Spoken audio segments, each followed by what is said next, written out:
Tingnan niyo maigi. Baka nasa paligid lang yon. Di na makakalayo yung aswang na yon sa dami ng tama niya sa katawan. Story time.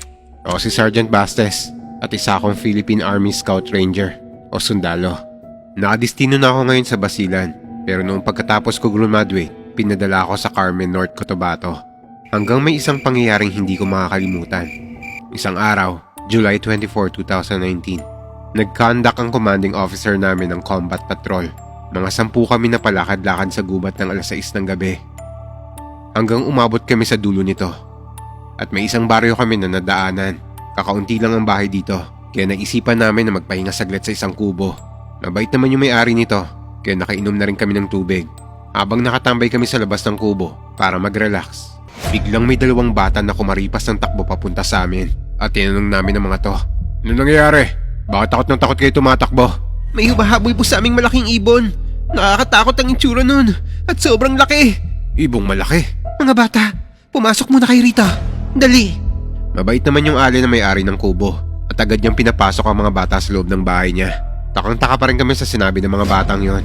Pero maya-maya lang, laking gulat namin doon sa puno ng santol. Naggalawan ng malakas ang mga dahon nito na parang may malakas na hangin ang humahampas dito.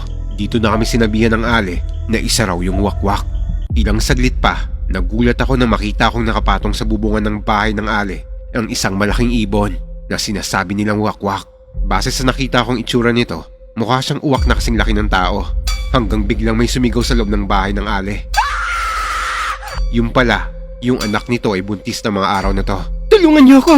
Yung anak ko inaatake ng wakwak na yon!" Dito na kumilos ang isa kong kasama na waray. Sa sobrang galit nitong kasamahan ko, pinaputukan niya ang wakwak na yun sa taas ng tuloy-tuloy gamit ang M16 rifle.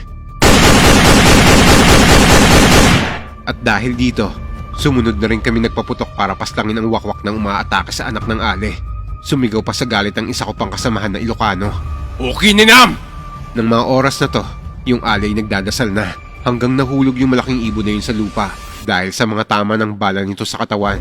Nagtakbuhan kagad kami ng mga kasama ko para tagain ng itak yung wakwak na yun. Pero paglapit namin, nagulat kami na naging baboy ramo yun at agad kumaripas ng takbo palayo.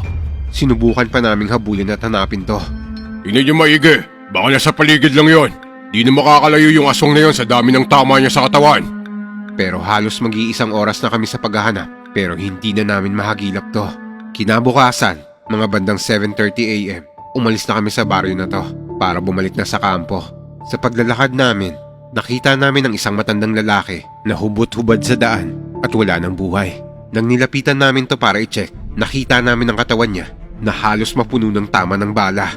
Sabi ng kasamahan ko, mukhang ito yung naengkwentro namin kagabi na sinasabi nilang wakwak. Hindi talaga ako naniniwala sa aswang dati kasi wala pa ako nakikita na ganito. Pero matapos ang pangyayaring to, dito ko na napagtanto na totoo sila at totoo ang ilang mga kwento dati na pinaniniwalaan lang ng iba na sabi-sabi lang.